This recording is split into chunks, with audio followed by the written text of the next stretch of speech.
Halo guys, welcome back to my YouTube channel Piala Dunia. Kejutannya banyak apa nggak? Nggak terlalu sebetulnya ya, karena dari 32 tim yang lolos dari total 48, kayaknya yang bener tuh ada di berapa? 28, mungkin hanya sedikit aja ya yang kita perkirakan bakal lolos tapi ternyata nggak lolos. Mungkin kita mulai dulu dari grup A.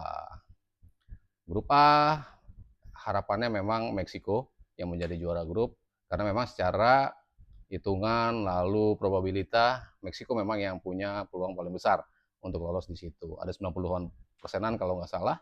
Di peringkat keduanya sebetulnya Korea dan juga Republik Ceko. Tapi justru yang melaju sebagai runner up malah Afrika Selatan yang probabilitasnya justru paling kecil di 48%. Ya, kalau bisa dibilang kejutan, disinilah kejutan yang paling besar ada di grup A, di mana Korea Selatan dan juga Republik Ceko sama sekali tidak bisa lolos dari grup A. Korea Selatan tuh sebetulnya ada di ujung ya, mereka ada di posisi peringkat 3 terbaik, sampai hari terakhir mereka ada di peringkat 7, peringkat 8, karena yang diambil kan cuma 8 ya. Mereka ada di peringkat 8, sampai akhirnya terlempar karena hasil yang didapat oleh Aljazair dan juga Tanjung Verde ya, di Kongo dan juga Tanjung Verde. Jadi ya akhirnya si Korea Selatan harus mengubur mimpinya untuk lolos ke babak knockout stages. Mungkin itu yang paling permutasi yang paling mengejutkan kalau kita bicara grup A. Meksiko lolos memang sudah diperkirakan, tapi kita nggak ngira kalau pasangannya adalah Afrika Selatan. Tidak ada peringkat ketiga terbaik di grup A. Grup B, Swiss, Kanada, Bosnia memang kita perkirakan tiga-tiganya akan masuk dengan order yang kita nggak tahu bakal seperti apa karena kualitasnya mirip-mirip sebetulnya. Kanada as a host, Swiss tim yang paling mapan lah ya kalau kita bicara di kompetisi-kompetisi mau Piala Dunia, apalagi di Euro, ini tim yang selalu bisa lolos dari fase grup. Jadi kita memang sudah melihat Swiss dan juga Kanada punya peluang untuk lolos siapapun yang jadi juara dan juga runner up. Bosnia bisa mencuri peringkat ketiga terbaik setelah mereka bisa mendapatkan satu kemenangan dan juga satu skor imbang. Ini pencapaian terbaik Bosnia setelah debut mereka tahun 2014, di mana mereka sebetulnya menang sekali, tapi nggak bisa lolos dari grup. Lalu di grup C, Brasil, Maroko, Skotlandia, ini juga yang kita perkirakan bakal lolos. Tapi seperti apa? Apakah peringkat duanya Maroko atau peringkat duanya adalah Brasil? Kita kan masih meraba-raba nih, yang bermainnya bakal lebih tenang siapa sih, Brasil ataupun Maroko? Maroko dari 2022 lalu juara Piala Afrika, apa mereka bisa mempertahankan momentum?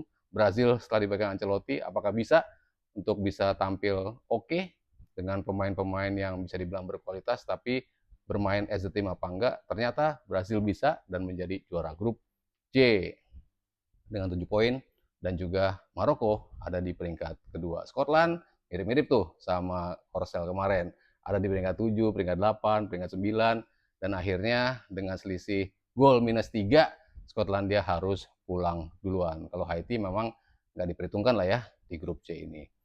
Grup D, lagi-lagi kalau bicara kejutan, mungkin ini juga yang paling mengejutkan. Karena kita sudah mengira Amerika Serikat bakal lolos. Pokoknya host-host country, mau Kanada, mau Meksiko, mau Amerika Serikat, emang kita perkirakan bakal lolos. Tapi sebagai juara grup atau enggak. Amerika Serikat dengan segala kualifikasinya, dengan segala atribut pemain-pemain oke-nya, emang layak untuk menjadi juara grup. Tapi yang menemani mereka kok bukan Turki yang justru digadang-gadang menjadi tim calon kuda hitam, ataupun Paraguay, tim yang juga kadang-kadang suka mengejutkan tim-tim di Piala Dunia, tapi malah Australia yang akhirnya justru bisa lolos sebagai runner up. Lagi-lagi kejutan. Kalau tadi Afsel kejutan di grup A sebagai runner up-nya, lalu Australia. Kita nggak mengira mereka bakal lolos sebagai runner up. Kita pikir kalau lolos pun mereka akan lolos sebagai peringkat ketiga terbaik. Tapi 4 poin mereka ternyata cukup untuk lolos sebagai runner up. Lalu grup E, Jerman, Pantai Gading, Ekuador. Ini memang bisa dibilang merata dari sisi skill dari para pemain-pemain ini. Kalau Jerman mungkin sedikit lebih berkualitas pemain-pemainnya as a team, tapi secara individual Ivory Coast atau Pantai Gading, dan juga Ekuador punya juga pemain-pemain yang bakal bisa mengejutkan. Akhirnya Jerman lolos sebagai juara grup, sudah di pertandingan kedua mereka menang 2 kali, sudah pasti lolos. Pantai Gading akhirnya menemani mereka. Ekuador ada di peringkat ketiga. Belanda, Jepang, Swedia. Inilah wakil-wakil dari grup F. Belanda menjadi juara grup, lalu disusul Jepang yang menjadi runner up. Itu gak ada kejutan ya. Di situ memang kita perkirakan Belanda dan juga Jepang yang akan mengaju. Tapi apakah Swedia cukup punya poin untuk bisa menjadi peringkat ketiga terbaik? Itu juga masih kita tunggu, tapi akhirnya mereka lolos. Grup Belgia mengejutkan sampai hari terakhir, karena startnya Egypt ada di peringkat pertama, Belgia ada di peringkat ketiga dengan cuma 2 poin, Iran tadinya ada di peringkat kedua dengan 2 poin. Itu juga tadinya juga nggak memperkirakan juga Belgia kok bakal seburuk itu di 2 match pertama. Tapi mereka comeback di match ketiga. Trossard bikin gol, De Bruyne bikin gol, Lukaku bikin gol, pemain-pemain yang matters untuk bikin gol bagi Belgia akhirnya step up dan bisa memenangi pertandingan. Akhirnya Belgia menjadi juara grup, disusul Mesir yang akhirnya bisa lolos juga ke babak knockout stages. Spanyol, Tanjung Verde, Uruguay, Arab Saudi. Ini grup mau dibilang tricky, mau dibilang enggak. Kalau kita bicara Tanjung Verde, ini harusnya mereka kayaknya gak layak untuk lolos. Kalau kita bicara di atas kertas ya, bukan kita bicara penampilan mereka. Maksudnya salah satu debutan, kita nggak mengira mereka akan tampil sebagus itu. Tapi hanya dengan 3 poin lewat 3 permainan, artinya 3 kali seri, tim ini bisa lolos ke babak berikut. Jadi runner up lagi di bawah Spanyol yang meraih 7 poin. Ini paling minim nih, 3 poin, tapi lolos untuk menjadi runner up dari grup H. Uruguay harus pulang duluan, ada isu di dalam ruang ganti, di federasi, di tim pelatihan. Jadi memang tim ini dari datang dan berlaga di Piala Dunia kali ini emang sudah suwe dari awalnya lah ya. Jadi wajar ketika akhirnya kualitas tidak bisa mengimbangi segala macam isu yang ada di atas lapangan, tim ini walaupun bertabur beberapa pemain bagus, tapi tidak bisa mempertahankan posisinya untuk lolos ke knockout stages. Prancis, Norway, Senegal, tiga-tiganya akhirnya lolos. Senegal untungnya menang di pertandingan terakhir dengan skor cukup besar. Akhirnya mereka bisa lolos. Prancis, Norway dua-duanya udah lolos di pertandingan kedua. Tinggal nunggu siapa yang menjadi juara grup. Dibantu dengan Haaland yang tidak tampil, akhirnya Prancis bisa menang ya cukup telak dengan atas Norway, sehingga mereka yang memastikan lolos dengan 9 poin. Argentina juga lolos dengan 9 poin setelah di hari terakhir memenangi pertandingan juga lawan Jordan. Sementara peringkat keduanya adalah Austria. Algeria atau Aljazair ikut masuk di posisi 3 terbaik. Kolombia, Portugal di pertandingan terakhir, di detik-detik terakhir akhirnya harus kebobolan sehingga Kolombia yang menjadi juara grup. Portugal peringkat kedua, Kongo akhirnya lolos sebagai peringkat ketiga. Inggris head to head melawan Kroasia dan juga Ghana, Inggris yang memastikan lolos sebagai juara grup. Sementara Kroasia secara mengejutkan, kalau dibilang mengejutkan, bisa menang lawan Ghana dengan 2-1, akhirnya Kroasia menjadi runner up. Nah, kita bicarakan peringkat 3 terbaik. Pertamanya ada Kongo, habis itu Swedia, Ghana, Ekuador, Bosnia, Aljazair, Paraguay, dan juga Senegal. Artinya Iran, Korsel, Skotlandia, dan juga Uruguay harus pulang duluan. Bicara mengejutkan, apa enggak? Ya bisa dibilang tadi yang gue sebutkan di awal, kejutan-kejutan ada di beberapa grup yang kita tidak perkirakan mereka bakal tersandung. Nah yang menarik adalah akhirnya komposisi yang bisa membawa tim-tim yang tadinya kita unggulkan masuk ke bracket yang mana. Awalnya kan kita bicara nih, kira-kira siapa sih yang bakal melaju sampai ujung nih. Kita prediksi bahwa Prancis akan bertemu dengan Argentina, setidaknya itu yang gue prediksi ya. Prancis akan kembali melakoni final melawan Argentina. Lalu kita bicara, ada yang bilang Portugal lawan Argentina. Kalau Portugal nggak mungkin ketemu Argentina, karena di perempat final mereka akan ketemu kalau dua-duanya jadi juara grup. Nah, dilalah Portugalnya tidak menjadi juara grup. Akhirnya dia terlempar ke grup kiri atau grup bawah, di mana mereka justru akan bertarung dengan jagoan-jagoan Eropa tuh. ada Prancis, ada Jerman di situ, ada Belanda, ada Spanyol, sekarang kemasukan Portugal, ada Belgia juga jangan lupa. Sementara di bracket kanan yang di awal kita pikir akan menjadi pertempuran Ronaldo dan juga Messi di quarter finals, akhirnya harus dilakoni oleh Argentina. Kalau kita bicara semifinalnya, Argentina ikut di bawah, di atas tuh bisa Brasil, bisa Inggris. Nah, di kirinya antara Prancis dan juga Spanyol. Jadi kalau menurut gue yang paling ideal adalah Prancis ketemu Spanyol di semifinal kiri, karena dari bracket akhirnya membawa dua tim yang gue bilang salah satu dari mereka yang juara, akhirnya harus ketemunya di semifinal. Sementara di kanannya bisa Brasil lawan Argentina, bisa Inggris lawan Argentina, bisa Kolombia justru yang menjadi juara grup kalau bisa mengalahkan Argentina, bertemu dengan Brasil siapapun itu. Kalau Dream Finals menurut gue pribadi ya di kiri Prancis ataupun Spanyol, di kanannya Argentina ataupun Inggris ataupun Brazil ya. Jadi tim-tim itu yang menurut gue emang layak untuk kali ini punya peluang menjadi juara.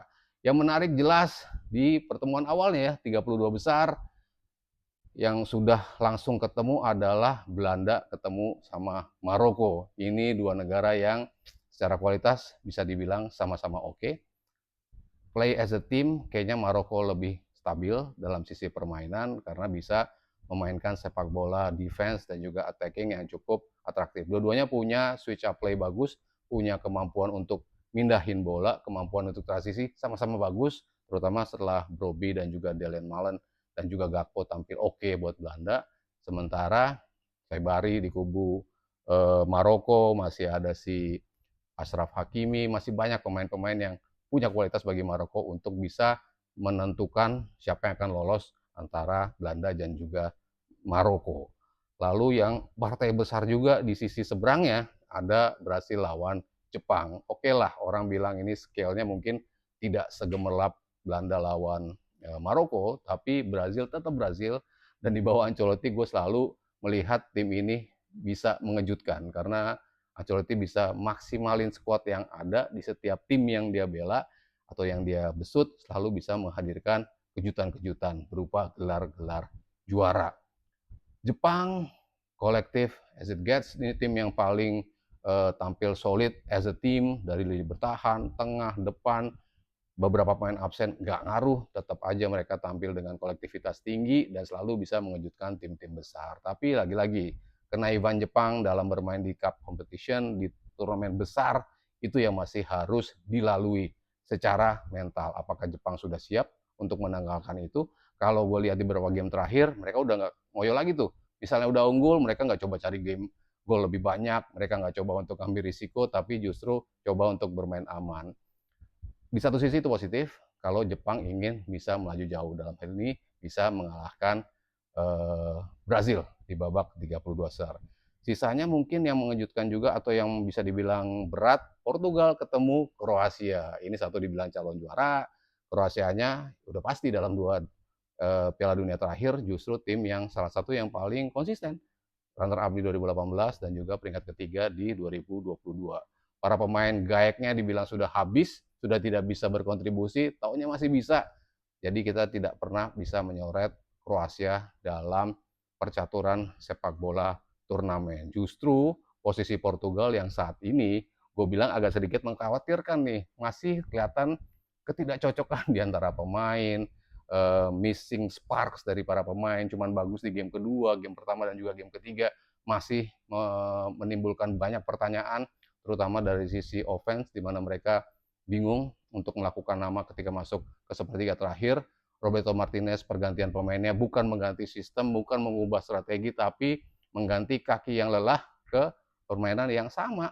Leo gantiin posisi Felix di posisi kiri, Bernardo Silva misalnya digantikan Pedro Neto di sisi kanan, karena kan sama nih, gaya bermainnya sama, lalu back, Dalot menggantikan Joao Cancelo, jadi tidak ada perubahan signifikan dari sisi strategi. Nah ini yang masih harus dijawab oleh Roberto Martinez, bisa nggak dia membawa Portugal ke situ. Sementara Kroasia sudah teruji, kalah 2-4 lawan Inggris, tapi tim ini punya kemampuan dan punya sparks yang luar biasa di semua lini dipimpin oleh pastinya Perisic dan juga Modric di lini tengah mereka. Jadi bakal seru banget nih.